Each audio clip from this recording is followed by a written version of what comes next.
Just gonna tell you how I feel. Look.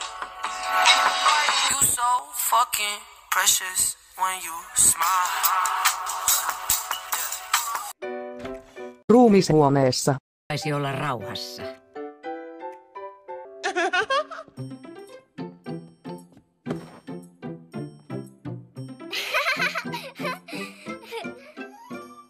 Huora. Terve, haluatko nuolla mummin klittorista? En, minä tutkin Pornolehteäni. Hyvä on.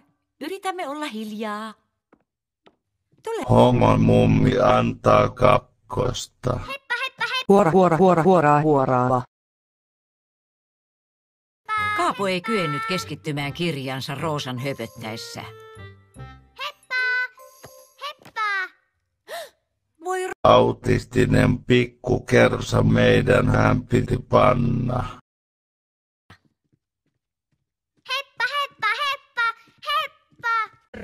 Mun tekeks mieli ampua sut, saatana.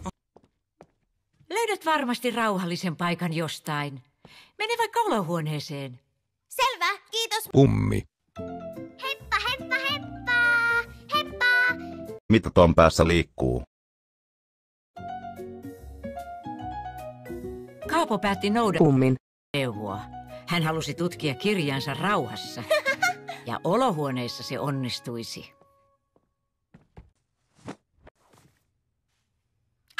Homo.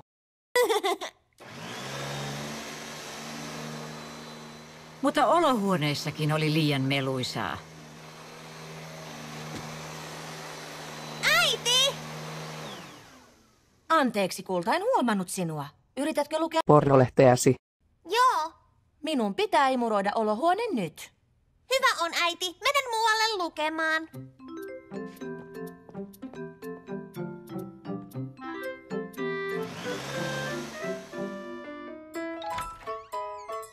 Kaapo ei nähnyt Tyrvän syylää. missään.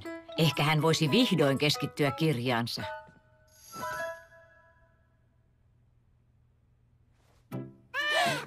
Voi, Kyrvän syylää. taas! Missäköhän Kaapo voisi syventyä kirjaansa?